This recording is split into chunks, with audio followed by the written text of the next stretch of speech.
So look, if you want to grow your wealth, your income, and increase the amount of time off, then these are the shortcuts that can help. Welcome to the Wealth Creation Podcast. Hello and welcome to the Mindset and Hustle Show. My name's Dan Latto, and welcome Johnny Jensen. How are you this fine Friday afternoon? I'm good, Dan. Great to be back on the show with you Fridays. They come around a bit quick though. That's the worrying thing. Yeah, they're really quick, don't they? I think that's a sign of age, Johnny. Well, clearly. When I was a kid, your dad said we're going to London in the car. He'd be like, I don't want to sit in the car for an hour. No. Now, the idea of sitting and chilling out for an hour is bloody lovely. Oh, just having a nap for an hour. Oh, God, we're getting on a bit. So in today's session, I want to talk about that as it happens. A nice little segue there. So the two things I want to talk about in today's session. Number one is, do humans hibernate? Now, I know what the answer to that question is, and I know it's a very silly question, but I want to talk about it anyway.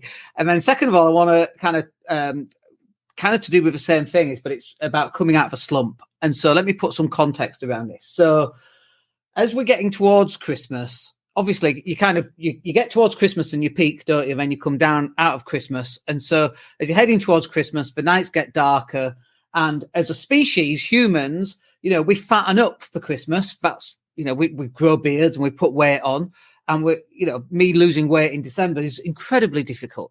And then we put the fire on and it's 4 o'clock and we get cozy. And then one of the things that I've always struggled with, and which is really where this comes from, is coming out of winter. Usually it's April before I even get started. And I'm trying to improve on that and I'm struggling, right? So this is also where coming out of a slump kind of helps. So I just want to talk around that and a couple of things that I've noticed. For example, getting more daylight, for example, is a game changer with that. But also from a mental well-being, people have seasonal defective disorder and they don't get enough vitamin D, and we buy light boxes. And I'm fully aware that we don't hibernate. We're not bears. But honestly, I feel like I'm a bit of a bear sometimes. And the other aspect here is, am I alone in feeling this, or do other people feel that too? Do you get that as well, or am I actually on my own? The reality of simply being cold, or it being colder, meaning we're colder, means blankets come out, slippers go on. I mean, there is an association there with hunkering down. In the same way, when it's summer, what we want to do is grab our flip flops and paddleboard and get down to the beach. So there is a natural ebb and flow to the time of year. But the important part is that we're aware of it so that we have some level of control over ourselves, because clearly losing a month, 2 months because you're on a slowdown isn't great for business, isn't great for the gym, it's not great for fitness. Or, the classic one is, oh, sod it, I'll have another beer, another bar of chocolate. I mean, I'm desperately trying to get the chocolate out of our house after Christmas. It is still... it's going to be a secret.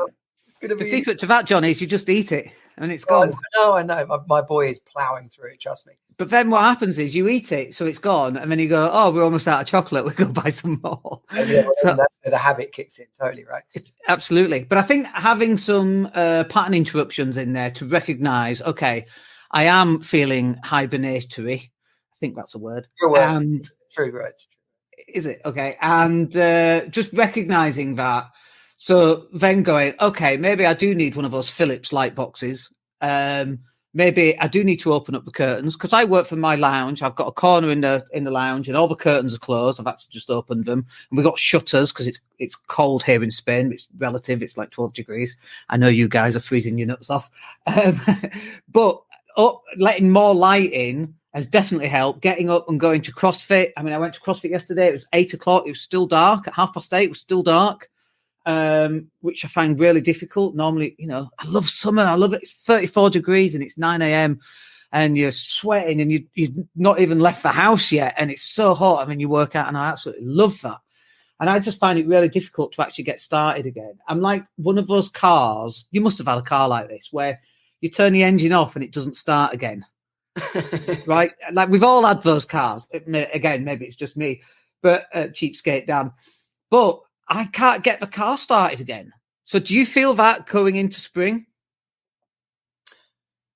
I feel it coming out of Christmas, to be honest. There's a lot of conversation in a new year about making sure you hit the ground running in New Year, because there's a slowdown quite naturally running into Christmas, and then if you take time to get back up to speed, before you know it, if you've gone 20th of December or even sooner through to 10th, 15th of January, there's a month gone there. Yeah.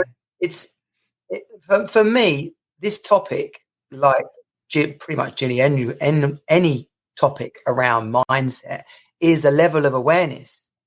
Because if we go into this blindly and not being conscious of it, then that's where it does. We allow it to take hold, too big a hold, or we allow it to go on for too long, or we allow in our minds to think, oh, well, I've let it all go now, so what's the point? Because that's just stupid as well. You go, actually, I'm going to let it go over Christmas because it's everywhere and we're having drinks and we're doing all that. Yeah. But I do know that come, Jan 2nd, Jan 5th, I'm going to be back in the gym. I'm going to be, and not just as a New Year's resolution, but as in I'm back in the game. I'm going to work at optimum level. And knowing as well, if it is blooming cold, if it is dark in the morning, then it's going to take something extra. But then that comes back to our vision, our why, who else are we involving, what kind of declarations we're making to ourselves and others, so that there's something at stake, so that these circumstances don't wash over us and we're just flapping around in the wind. Can you be washed over and flap around? I'm mixing my metaphors there. but it's really important, because if we're in a race and 5 people ahead of us are up and running and we're still titting about at the start, then clearly that's a problem. And then finally, when some people then go into, oh, what's wrong with me? Why can't I do this? And they start thinking it's all about them. Actually, no, it's the circumstances. Be tuned into it and let's go. Yeah, and the genetics to some extent, because we're still human at the end of the day, most of us are. And other than those aliens walking around hidden as humans, I'm sure there must be a few of us, but we are human, right? And so we have this genetics, which is, we hunker down in winter and we're trying to battle against that sometimes. And that can be quite a difficult challenge to battle against. And then there's another angle I wanted to cover here as well. There's kind of 2 aspects here. One is fake and one is real, right? Yeah. So I'll do the fake one first.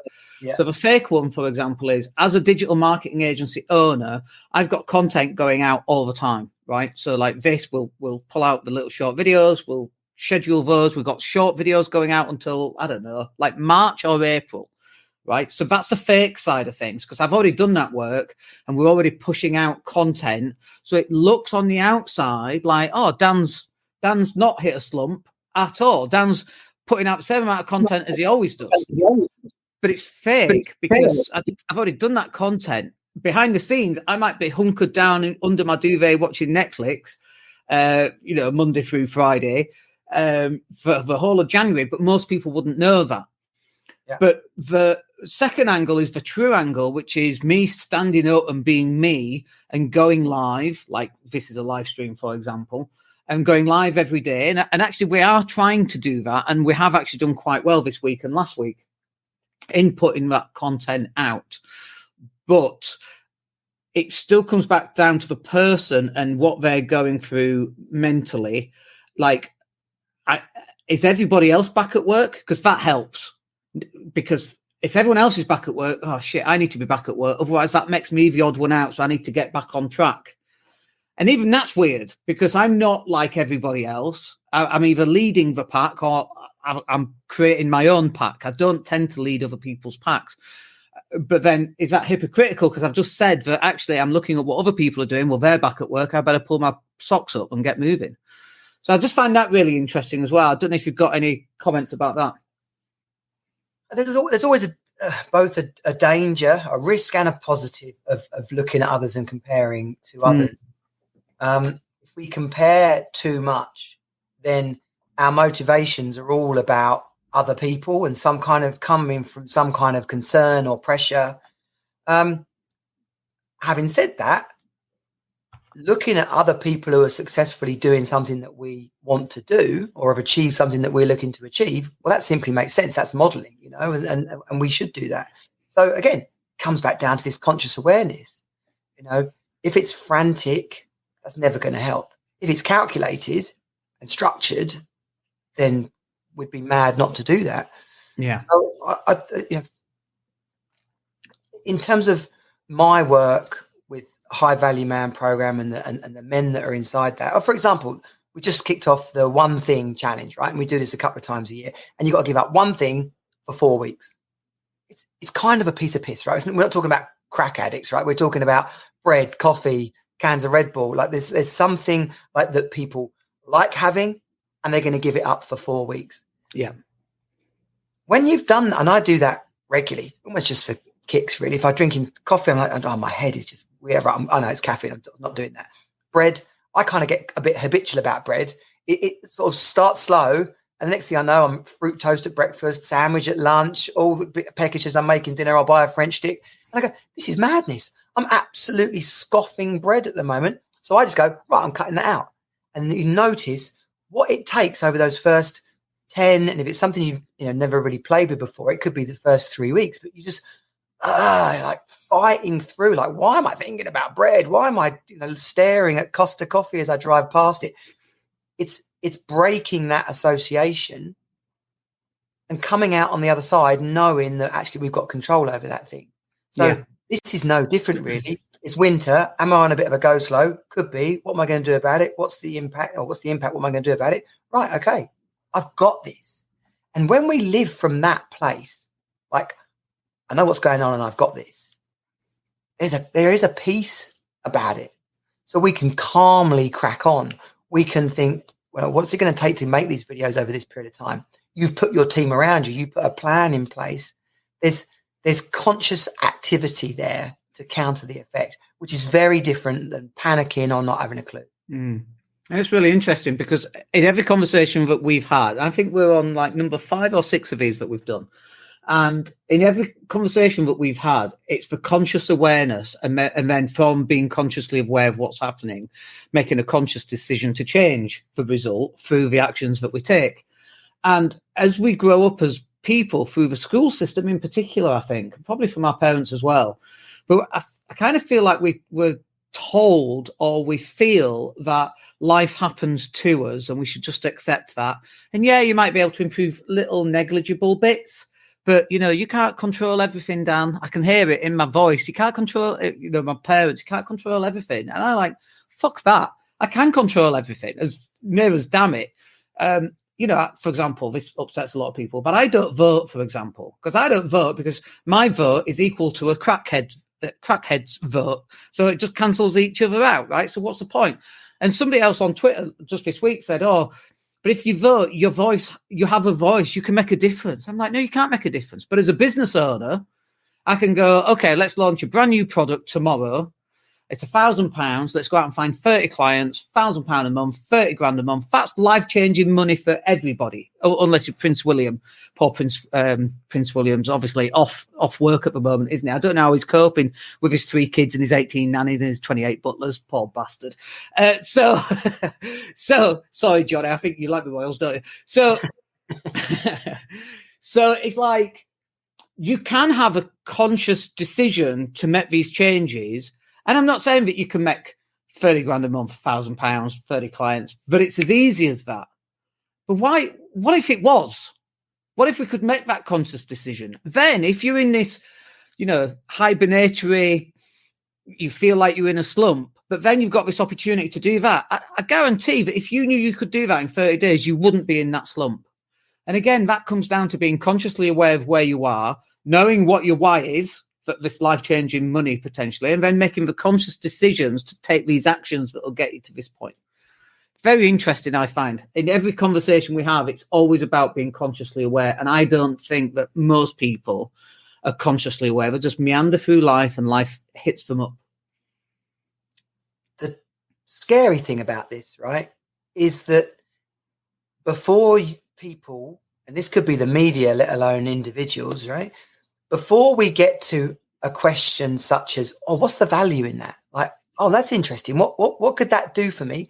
Someone comes in and goes, that's a load of bollocks, right? Like woo-woo. Yeah. And I haven't got the in my mind, I'm trying to say something, but I don't have the full picture what I'm about to say, right? But there's an emotional resilience test that can be done, that when you go through and you ask people questions about a certain situation, right? I think this can be a therapy thing as well. But when you hold out your arm, when you're really certain about something, and they say, right, I'm going to hold out your arm, and we're going to go through this list of factors, this list of ideas, this list of challenges. Really doesn't matter whatever it is. It's a list of things. Now, if it's something you've got a natural resistance to or a concern, let's say someone was talking about relationships, right? And they said particular friends, they said particular brother, they said your wife, right? And one of those, when they pushed on your arm, you had way less strength in the matter. That would be because you had something going on for that person, or you had an unresolved issue, or it could be something, your relationship is rock solid, and then your arm just won't shift it. Mm. And it's that level of power and control that operates at a subconscious level, that when we do think this, when we are focused, when we do have clarity, that we get into this energy field, that we have more power in the moment, that we have a subconscious say in what's actually going to happen. And that's why certain people do just turn things on and make them happen, or do just walk into a room and the room lights up, or when they have the mental awareness to actually just get on and win something, get fit and win. Look at that the darts kid at Christmas, the little guy. His surname was Little, right? He's 17, and when he talks, he's like, "Oh yeah, I have an omelette for breakfast, a kebab for lunch, a pizza for what? I play Xbox for a few hours." But there's something in his mind where he's absolutely resolute about how good he is at darts. He's just like, well, clearly I'm awesome at this, which gave him strength at Christmas in the World Championships to push through situations that would be otherwise stressful at just 17. Yeah. And people can say, oh, he's talented and he's had the right people around him. And of course, all those things. But inside, there's something that is individually strong.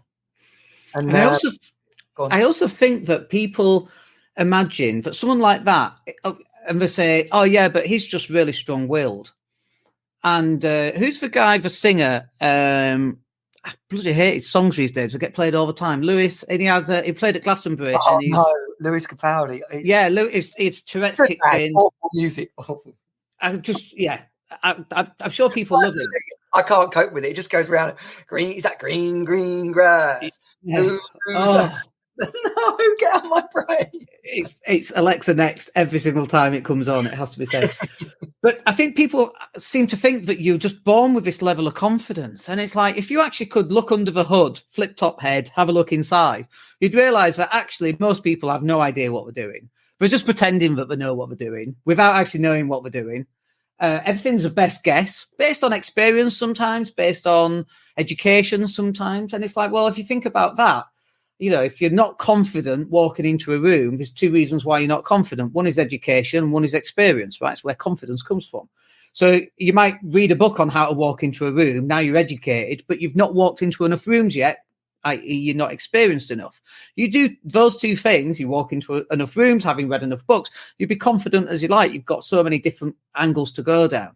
And I think for when people are in a slump, and they are usually unconfident about what the future holds, right? Which is why they're in a slump, which is why they can't get out of bed.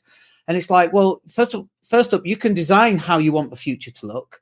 And then second of all, you have to do the actions to get to that point. And then that's where confidence comes in. You might not have the education about what the actions are, and you might not have the experience on what those actions are. So it's like, okay, so start reading about it, then start doing it, and you're going to make a load of mistakes on the way, 10 years to become an overnight success. And then it clicks, because now you know what you're doing, and you've done it enough times, and it's like falling off a log. I spoke to a guy who was in Miss Saigon. He's one of the lead singers in Miss Saigon. It was at Bradford Alhambra many years ago, 10, 15 years ago. And I was talking to him about, do you ever worry that you're going to get something wrong or forget a line? It's like, do you ever forget how to use a keyboard? I'm like, no. It's like, it's the same thing. He's done it that many times. He used to get it wrong at the start because he didn't know what he was doing and he was inexperienced, right? Now He's done it for 10 or 15 years. It's inside out and back to front. And most people aren't prepared to take that journey to get to that point because they made a mistake on day 2 or day 3 or day 4. And then they're in this slump. And it's like, you just got to keep going, putting one foot in front of the other, and knowing you're going to make these mistakes is what's going to get you through onto the other side. And without these mistakes, there is no victory. And so you have to keep pushing through. Yeah. Love that. Without these mistakes, there is no victory. I love that. There's I put out a reel today, which was a reference to Esther Hicks and things are always working out for me. And it's interesting what you just said there about the 2 things. I wonder where expectation comes into that. Now, in some personal development circles, it's like, well, expectation will screw you over every time, because if you're waiting for something, you're expecting something to happen, then you know what, you're not living in the present. But as a mindset, things are always working out for me. If you stand in that position with every confidence, then even without experience, even without knowledge, you're just like, do you know what? Yeah, I'll do it.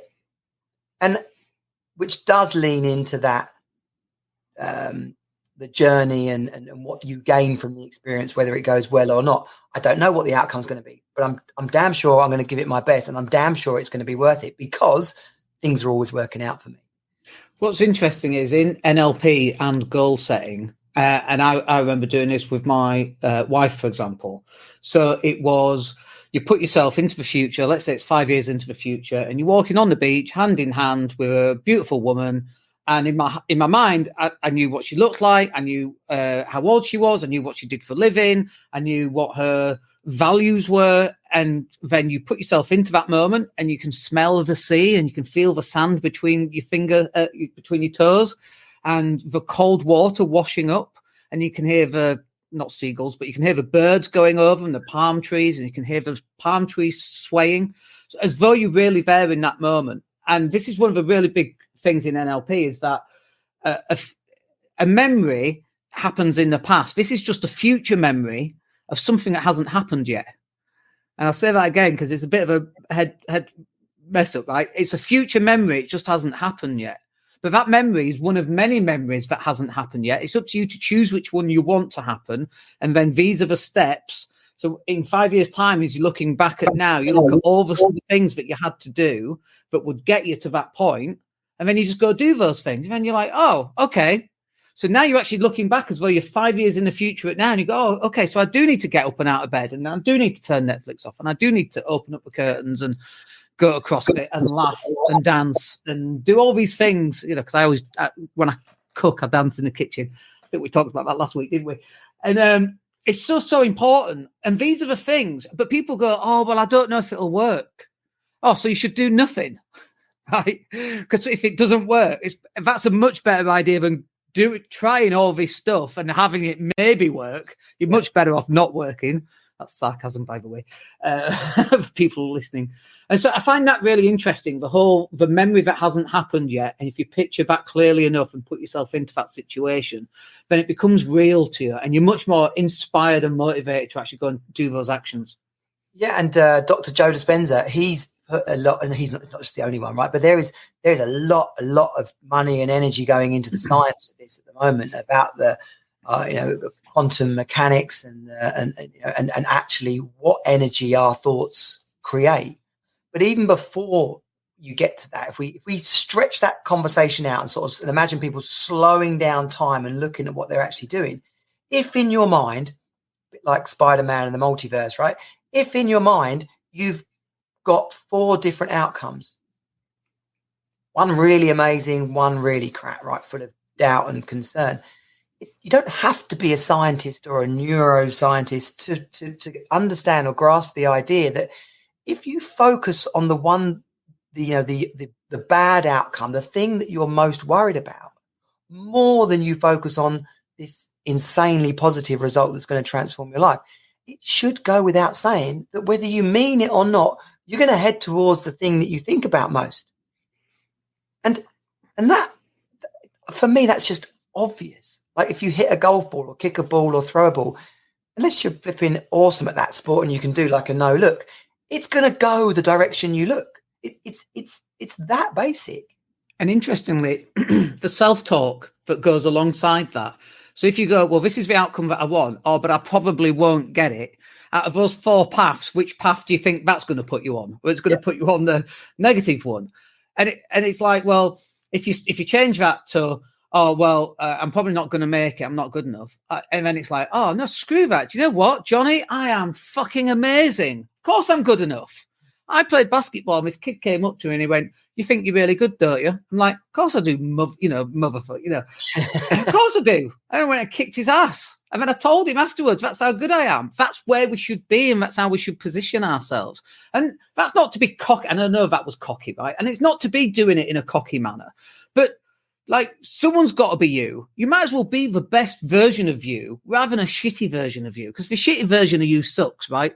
Doesn't get out of bed, has crap relationships, doesn't work out, eats crap, stays up late at night, drinks too much Red Bull and coffee, doesn't do all the other things that you're supposed to do. Well, that's easy to go down that path. It's much more difficult to go down a path where you're consciously aware of, this is what I want, these are the steps that I'm going to take that will get me there, and I recognize that I will have obstacles in the way and I will have failure in the way, but it's irrelevant. I'm just going to do it anyway. And just being the best version of you out of those 4 outcomes, that's going to help you get onto the outcome that you want. Exactly. And bringing this back to the hibernation subject, it's a chunk of time. It's a 12-week period. How you decide to play it is really up to you. But knowing it's a bit cold and I'm probably not going to do as much running outdoors right now, that's fine. But then what you're going to sub in? Okay, well, I'm going to use this time to make some more content, or I'm going to use this time to write an ebook or learn about how our AI can help my business, so that it's productive. And then really we are at the steering wheel of our life, a life by design. Yeah, I love that. Well, today's a short one today, and I think we're probably going to stick with 30 minutes or around the 30-minute mark on these. And I think we've covered the hibernation thing. For me, it was just something. I was talking to a guy yesterday, and he's kind of struggling, and I'm like, you need to put all these things in place, and so hopefully he's off to do those. But we had a conversation around hibernating and his acceptance of this idea that, well, this is what we do as humans. We hibernate in winter, and I'm like, no. It's a choice, and I kind of agreed with him to some extent. I didn't tell him that, but I actually kind of agreed with him. And then I'm like, shit, it is a choice. And so it comes down to the choices that we make will get us to where we want to get to. As long as we make the right choices, instead of the easy, lazy choices, we'll get to where we want to get to. Absolutely. Right. Thank you, Johnny. Give us your website addresses again, will you? Yeah, the High Value Man program. If you go to johnnyjensen.com, everything you need there to get involved. We can do a power call together. And of course, you can get onto Facebook and simply search High Value Man Community. And we'd love to have you inside the Brotherhood there. That's awesome. Have yourself a wicked weekend. And everyone else who's listening, have a great weekend as well. Thank you, Johnny. Take care. Hey, it's Dan here. Thank you for listening. Really appreciate each and every one of you. Please click like or subscribe to the entire podcast.